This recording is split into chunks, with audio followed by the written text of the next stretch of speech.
Genesis hoofstuk 4 en vers 7 lei soos volg. Wag daar nie vir jou blydskap as jy goed doen nie. As jy nie goed doen nie, die sonde wag jou in daar buite en hy wil jou in sy mag kry. Maar jy moet oor hom heers. Welkom by Geloofspad.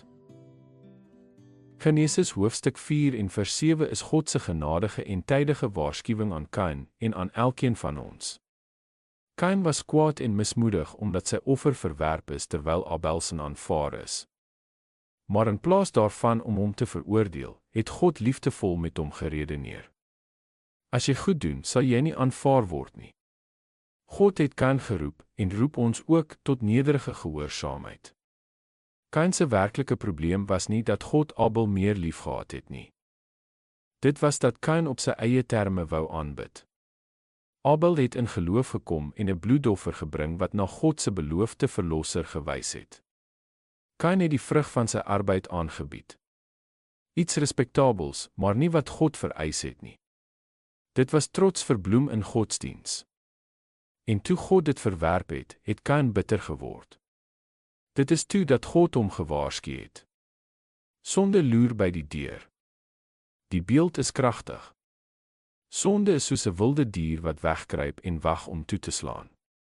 En sonde se begeerte is nie passief nie. Dit verlang om oor ons te heers. Maar God sê vir Kain, jy moet daaroor heers. Met ander woorde, jy het steeds 'n keuse.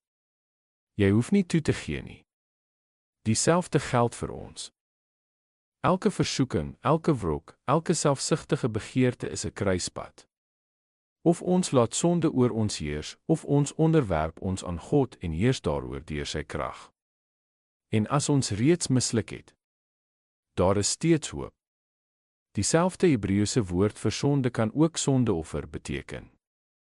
Dis asof God sê, selfs al het jy verkeerd gedoen, is daar 'n offer by die deur. Neem dit en leef. Christus is ons sondeoffer. Hy staan by die deur gereed om te vergewe en te herstel. Maar ons moet na hom toe kom op sy voorwaardes, deur bekering en geloof. Laat ons bid. Vader, dankie vir u waarskuwing en u genade. Help my om nie my sonde te regverdig of weg te steek nie, maar om dit met u waarheid te konfronteer.